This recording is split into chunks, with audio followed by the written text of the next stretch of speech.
الرحمن الرحیم الحمد للہ الملک الحق المبین المتصاغر لعظمتہ جبابرۃ الطاغی المتخاضع لکبریائہ عتاۃ المتمردین المعترف بربوبیتہ سائر الخلق اجمعین والصلاۃ والسلام والتحیۃ والاکرام علی اشرف النبیین وخاتم المرسلین سیدنا ومولانا ابی القاسم محمد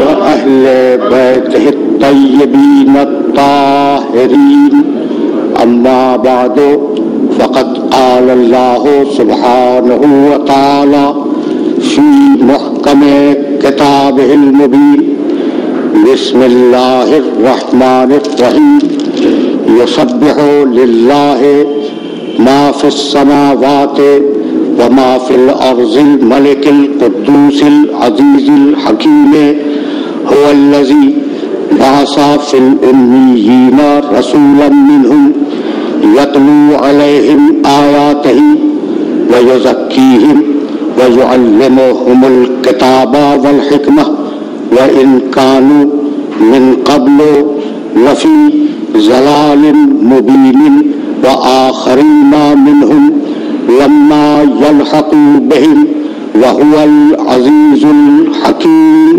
صلوات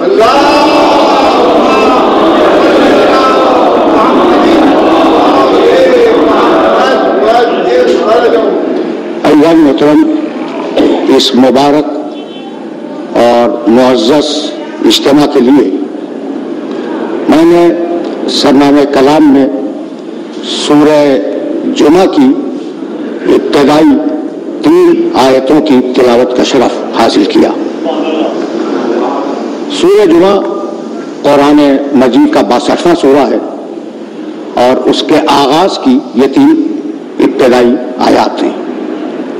پروردگار نے ارشاد فرمایا کہ یسبح للہ ما فی السماوات و ما فی الارض، اس کائنات کا ذرہ ذرہ اللہ کی بے عیبی کا اعلان کر رہا ہے۔ یسبح للہ ما فی السماوات و ما فی الارض، کائنات کا ہر ذرہ اعلان کر رہا ہے کہ ہمارا خالق بے عیب ہے۔ یہ خالق ہے کون؟ الملک القدوس العزیز الحکیم، یہ بادشاہ ہے، اللہ بادشاہ ہے، قدوس یعنی بے عیب ہے، عزیز یعنی غالب اور طاقت والا ہے، حکیم یعنی منصوبے کے بغیر کسی کام کو انجام نہیں دیتا۔ 4 نام ہیں اللہ کے، بادشاہ ہے، بے عیب ہے، طاقتور ہے اور حکمت والا ہے۔ هو الذی بعث فی الامیین رسولا منہم، یہ اللہ وہی ہے جس نے امیین میں ایک رسول کو بھیجا، ایک رسول کو مبعوث کیا۔ هو الذی، یہ وہ ہے جس نے ایسا رسول بھیجا، یہ وہ ہے جس نے ایسا رسول بھیجا۔ اب مجھے بتاؤ کہ یہ رسول کا تعارف ہے یا خدا کا؟ پھر سننا، یسبح للہ ما فی السماوات و ما فی الارض الملک القدوس العزیز الحکیم هو الذی بعث فی الامیین رسولا منہم، یہ اللہ وہ ہے جس نے امیین میں ایسا رسول بھیجا، یعنی اللہ ملک ہے، قدوس ہے، عزیز ہے اور حکیم ہے اور ایسا رسول بھیجنے والا ہے۔ یہ تعارف رسول کا نہیں، اللہ کا تعارف ہے محمد کے وسیلے سے، تو اللہ اپنے تعارف میں محمد کو اپنا وسیلہ بنائے، تو ہم اگر اپنی نجات کے لیے اسے وسیلہ بنا لیں تو هو الذی، یہ اللہ وہ ہے جس نے بعث فی الامیین رسولا منہم، امیین میں ایک رسول کو مبعوث کیا، انہی میں سے تھا۔ کام کیا ہے؟ یتلو علیہم آیاتہ، وہ اللہ کی آیتوں کی تلاوت کرے گا، یزکیہم، لوگوں کے نفسوں کو پاک اور پاکیزہ بنائے گا، یعلمہم الکتاب، کتاب کی تعلیم دے گا، والحکمہ اور حکمت کی تعلیم دے گا. 4 فریضے ہیں. تو اب پڑھا لکھا مجمع ہے، صاحبان فن و فکر تشریف فرما ہے. پہلی آیت میں اللہ کے 4 نام، دوسری آیت میں میرے رسول کے 4 فریضے. ایسا ہے نا. اچھا بھائی، تو وَإِن كَانُوا مِن قَبْلُ لَفِي ضَلَالٍ مُبِينٍ، اگرچہ اس رسول کے آنے سے قبل پوری انسانیت کھلی ہوئی گمراہی میں مبتلا تھی. وَآخَرِينَ مِنْهُمْ، دیکھو اس رسول کا کام فقط ان لوگوں تک محدود نہیں ہے جو اس کے سامنے ہیں. وَآخَرِينَ مِنْهُمْ، وہ دوسرے جو آنے والے ہیں قیامت تک. اس رسول کا فریضہ یہ ہے کہ ان کی بھی ہدایت فرماتا جائے، آیات کی تلاوت کرے، نفسوں کا تزکیہ کرے، کتاب کی تعلیم دے، حکمت کی تعلیم دے. ان کو جو موجود ہیں اور انہیں جو موجود نہیں ہیں، یعنی قیامت تک کی ساری انسانیت کی ذمہ داری پروردگار نے اپنے حبیب پہ ڈال دی. اب ان فرائض کو دیکھنے کے لیے یہ ضروری ہے کہ ہم تھوڑا سا انبیاء کی عمومی غرض بعثت پہ نگاہ ڈال لیں. بہت مقامات ہیں قرآن مجید میں جہاں پروردگار نے غرض بعثت پہ بات کی. سورہ بقرہ، دوسرا سورہ قرآن کا، ارشاد فرمایا کان الناس امۃ واحدۃ فبعث اللہ النبیین مبشرین ومنذرین. انسانیت ایک گروہ کی شکل میں تھی، بس اللہ نے ان میں مبعوث کیا انبیاء کو مبشرین و منذرین، اور ان کا کام یہ تھا کہ لوگوں کو جنت کی خوشخبری سنائیں اور لوگوں کو جہنم سے ڈرائیں. بشارت، نذارت، یہ ایک عمومی مقاصد کا بیان ہے کہ ان سارے انبیاء کو کیوں بھیجا. اچھا بھائی، یہ تو ہے سورہ بقرہ. سورہ محض 16 سورہ قرآن کا آواز دی وَلَقَدْ بَعَثْنَا فِي كُلِّ أُمَّةٍ رَسُولًا أَنِ اعْبُدُوا اللَّهَ وَاجْتَنِبُوا الطَّاغُوتَ فَمِنْهُم مَّنْ هَدَى اللَّهُ وَمِنْهُم مَّنْ حَقَّتْ عَلَيْهِ الضَّلَالَةُ فَسِيرُوا فِي الْأَرْضِ فَانظُرُوا كَيْفَ كَانَ عَاقِبَةُ الْمُكَذِّبِينَ. ہم نے ہر قوم میں، ہر قبیلے میں، ہر گروہ میں، ہر زمانے میں اور ہر زمین پر اپنی طرف سے رسول بھیجے، اور فقط 2 کام تھے ان رسولوں کے. أَنِ اعْبُدُوا اللَّهَ، لوگوں سے کہیں کہ اللہ کی عبادت کرو، وَاجْتَنِبُوا الطَّاغُوتَ، اور لوگوں سے کہیں اپنے نفس کی سرکشی سے بچو. بشارت، نذارت، عبادت، اجتناب طاغوت، یہ 4 فرائض ہیں سارے انبیاء کے. اور اب سورہ حدید 57واں سورہ قرآن کا، لقد ارسلنا رسلنا بالبینات وانزلنا معهم الکتاب والمیزان لیقوم الناس بالقسط. ہم نے اپنے رسولوں کو اس دنیا میں بھیجا بالبینات، دلیلیں دے کر بھیجا، اور ہم نے ان کے ساتھ ایک کتاب اتاری اور ایک ترازو اتاری. لقد ارسلنا رسلنا بالبینات وانزلنا معهم الکتاب والمیزان. کیوں بھیجا؟ لیقوم الناس بالقسط، تاکہ لوگ عدل پہ زندگی گزاریں. یہ ہیں عمومی مقاصد کہ ہم نے انبیاء کو کیوں بھیجا. اور اب میرے نبی کا ذکر سورہ اعراف میں کیا، 7واں سورہ ہے اور 157ویں آیت ہے. الذین یتبعون الرسول النبی الامی الذی یجدونه مکتوبا عندهم فی التوراۃ والانجیل یامرهم بالمعروف وینهاهم عن المنکر ویحل لهم الطیبات ویحرم علیہم الخبائث ویضع عنهم اصرهم والاغلال التی کانت علیہم. میں نے طویل آیت ہے اور پوری آیت نہیں پڑھی، درمیان سے پڑھی.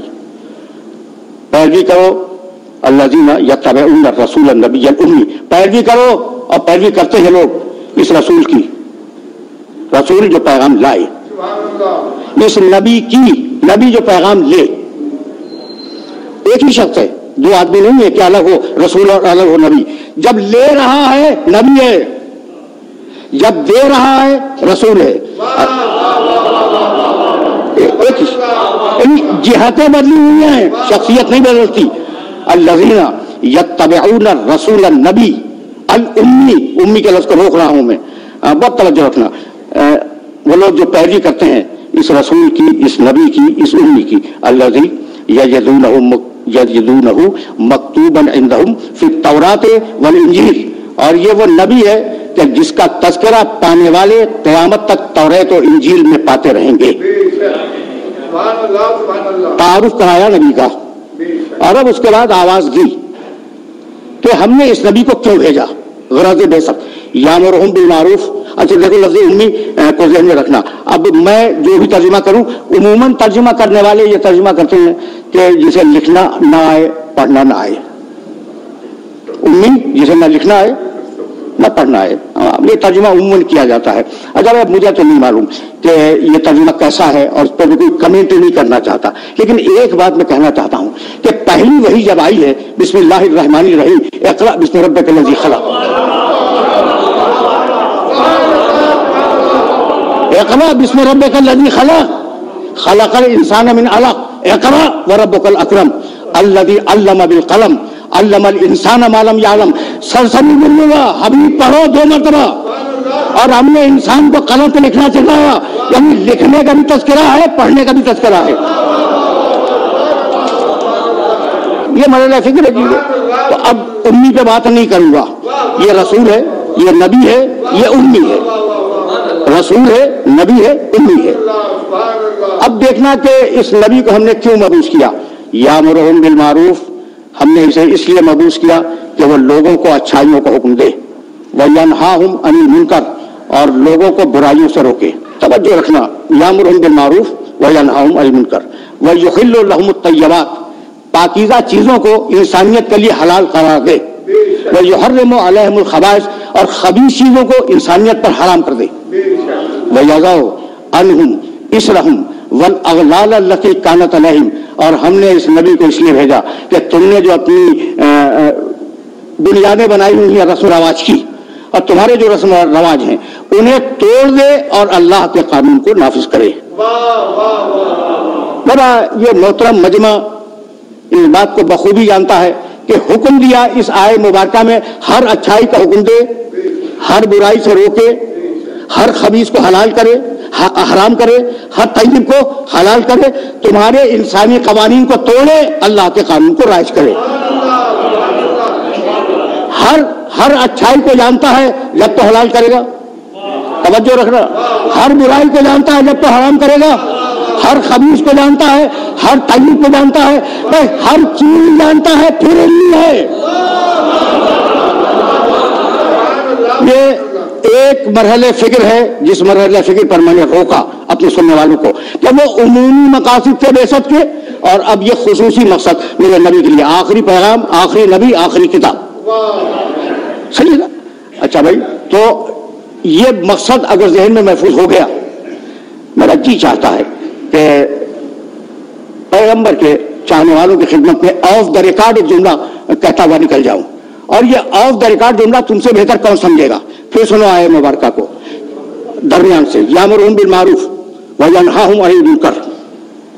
بہت توجہ ہے, یہ نبی یوں اس لیے آیا کہ اچھائیوں کو حکم دے, ینہاہم عن المنکر, برائیوں سے روکے, ویحل لہم الطیبات, پاکیزہ چیزوں کو حلال کر دے, ویحرم علیہم الخبائث, اور خبیث چیزوں کو حرام کر دے. اللہ سے لے کے نہیں, یحل لہم الطیبات ویحرم علیہم الخبائث, یعنی ایک وہ وحی تھی جو میرے نبی پر فرشتہ لے کے آتا تھا, اور ایک وہ وحی تھی جو اس کے مزاج میں گونج دی گئی تھی.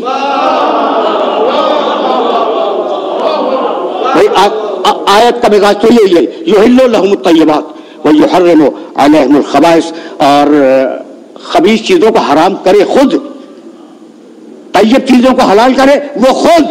یعنی میں کہنا یہ چاہ رہا ہوں کہ بھائی جسے تم اللہ کی صراط کہتے ہو وہ میرے محمد کی سبیل ہے.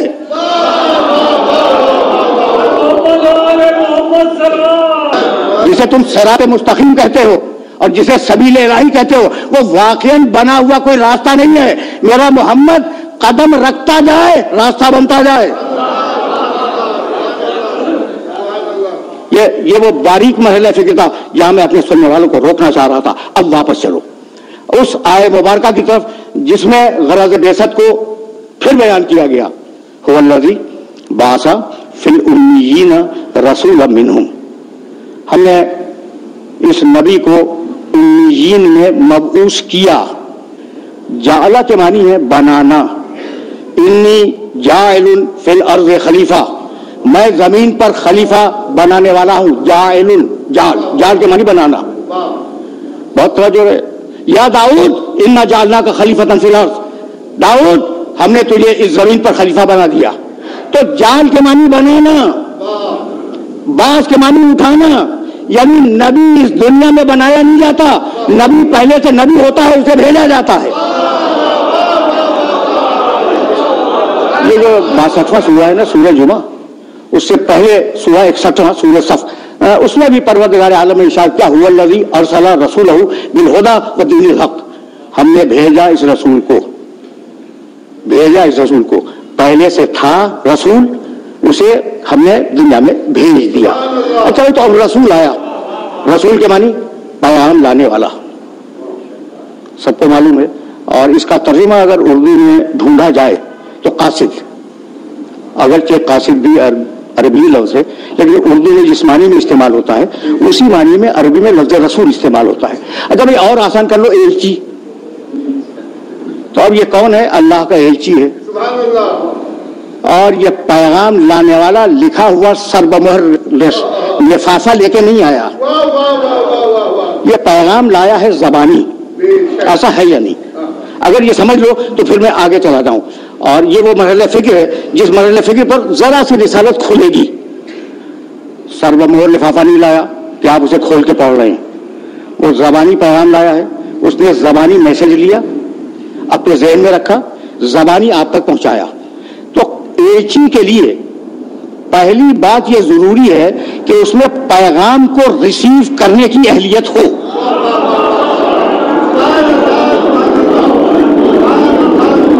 آپ پیغام تو زبانی دے رہے ہیں نا، پیغام دے رہے ہیں زبانی، جب زبانی پیغام دے رہے ہیں تو اس میں اہلیت ہو کہ وہ پیغام کو سمجھ کر اپنے پاس محفوظ رکھ سکے۔ پہلی ضرورت ایلچی کی۔ دوسری ضرورت حافظہ اتنا اچھا ہو کہ وہ اس پیغام کو بھول نہ جائے، مکمل طریقے سے یاد رکھے تاکہ پہنچا سکے، یہ دوسری ضرورت اس ایلچی کی۔ اگر تیسری ضرورت اتنا فصیح و بلیغ ہو، اتنی اچھی زبان جانتا ہو کہ وہ جیسا پیغام ہے ویسے الفاظ منتخب کرے اور پیغام کو ڈیلیور کر دے، ٹھیک ہے نا؟ اگر آپ چوتھی اور آخری شرط سنو پیغام لانے والے کی، جن کے پاس پیغام لا رہا ہے ان میں اس کا اتنا اعتبار ہو کہ اسے سچا بھی مانتے ہوں، قابل اعتماد بھی مانتے ہوں۔ بھائی انہی شرطوں کا نام تو عصمت ہے۔ اسی مقام سے میں آگے لے جاؤں گا، ایسا پیغام جو پوری انسانیت کے لیے ہے، کسی گروہ کے لیے نہیں کہ مکے والوں کو پیغام دے دیا، وما ارسلناک الا کافۃ للناس، حبیب للناس، ناس کے معنی پوری انسانیت، حبیب ہم نے تمہیں رسول بنایا ہے پوری انسانیت کے لیے۔ اچھا بھی رسول تو بننا ہی تھا، اس لیے کہ یہ اللہ کون ہے جو رسول بنا رہا ہے؟ بسم اللہ الرحمن الرحیم، قل اعوذ برب الناس ملک الناس الہ الناس، پوری انسانیت کا رب ہے، پوری انسانیت کا بادشاہ ہے، پوری انسانیت کا خدا ہے۔ اچھا بھائی جب پوری انسانیت کا ہے تو شہر رمضان الذی، بھائی قرآن کیا ہے؟ انزل فیہ القرآن ھدی للناس، یہ قرآن پوری انسانیت کے لیے ہدایت ہے۔ مجھے معاف کر دینا، بغیر پڑھے بات کرنے کا عادی نہیں ہوں۔ میری نگاہوں میں جو کتابیں الہامی کہی جاتی ہیں، جن کے متعلق کلیم ہے کہ یہ الہامی کتابیں ہیں، ان کتابوں میں دیکھ لینا، اور اگر نہ دے سکو تو میں دکھلاؤں گا کہ ہر کتاب نے اپنی امت کو اور اپنی قوم کو خطاب کیا ہے، اے بنی اسرائیل، اے بنی اسرائیل کی گمشدہ بھیڑو، اپنی قومیں مخاطب ہوئی۔ یہ اکیلی کتاب ہے قرآن جو پوری انسانیت کو مخاطب کرتی ہے۔ اچھا بھائی تو پوری انسانیت کا رسول ہے، کسی ایک قوم کا نہیں، یہ پوری انسانیت کا رسول ہے، اور پیغام یعنی قرآن پوری انسانیت کا پیغام ہے۔ تو اس انسانیت میں جاہل بھی ہیں، عالم بھی ہیں، کم عقل والے بھی ہیں، زیادہ عقل والے بھی ہیں، ہر قسم کے افراد موجود ہیں۔ تو پیغام میں اتنی وسعت ہونی چاہیے کہ بقدر ظرف ہر انسان سمجھ سکے، اور پیغام اتنا وزنی ہے، توجہ رکھنا، پیغام اتنا وزنی ہے کہ اگر پہاڑ پہ اتار دیا جائے تو پہاڑ کے پرخچے اٹھ جائیں۔ لو انزلنا ھذا القرآن علی جبل لرأیتہ خاشعا متصدعا من خشیۃ اللہ، سورہ حشر 59واں سورہ قرآن کا۔ اس قرآن میں اتنی طاقت ہے اور اس قرآن میں اتنا ویٹ ہے، اتنا وزن ہے کہ اگر پہاڑ پہ اتار دیں تو پہاڑ کے پرخچے اڑ جائیں۔ بھائی یہ مرحلہ فکر بھی عجیب ہے، کہ قرآن اگر پہاڑ پہ آ جائے پہاڑ کے ٹکڑے اڑ جائیں، اور میرے محمد کے دل نے اس پورے قرآن کو اپنے دل پہ روک لیا کہ جس کا دل اتنا مضبوط ہو دماغ کتنا مضبوط ہوگا۔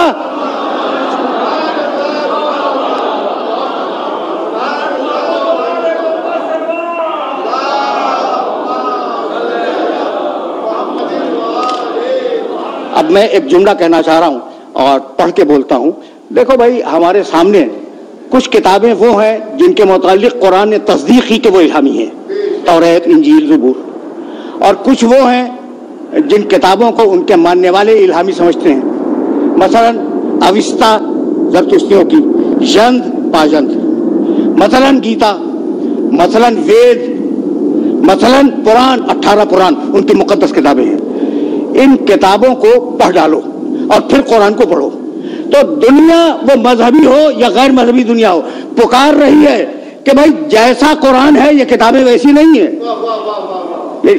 یہ بالکل غیر مذہبی افراد جو فقط دور سے ایک تیسری فرد کی حیثیت سے قرآن مجید کو اور ان کتابوں کو دیکھتے ہیں، ان میں مستشرقین ہیں یورپ کے، وہ پڑھنے کے بعد کہتے ہیں کہ بھائی یہ قرآن تو ان کتابوں جیسا نہیں، توریت قرآن جیسی نہیں، انجیل قرآن جیسی نہیں، زبور قرآن جیسی کتاب نہیں ہے، وید، قرآن، ینت، پاجنت، یہ ساری کتابیں گیتا قرآن جیسی نہیں ہے۔ تو اب میں ایک سوال کرنا چاہ رہا ہوں کہ کتابیں قرآن جیسی نہیں ہیں اور قرآن لانے والا تم جیسا ہے؟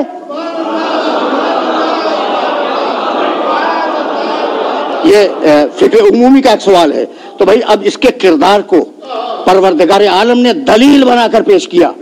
عجیب، پیغمبر اکرم کے کردار مبارک کی جو حفاظت کی ہے قرآن نے، اس حفاظت کا جواب نہیں ہے۔ سورہ نساء قرآن مجید کا 4 سورہ 64 آیت، فلا وربک لا یؤمنون حتی یحکموک فیما شجر بینہم ثم لا یجدوا فی انفسہم حرجا مما قضیت ویسلموا تسلیما۔ فلا وربک، تیور دیکھو قرآن مجید کی اس آیت کے، عجیب تیور ہے۔ اللہ مخاطب ہے اپنے حبیب سے، فلا وربک لا یؤمنون، حبیب تیرے اللہ کی قسم، تیرے اللہ کی قسم، لا یؤمنون، یہ زبانی کلمہ پڑھنے والے مومن نہیں ہیں۔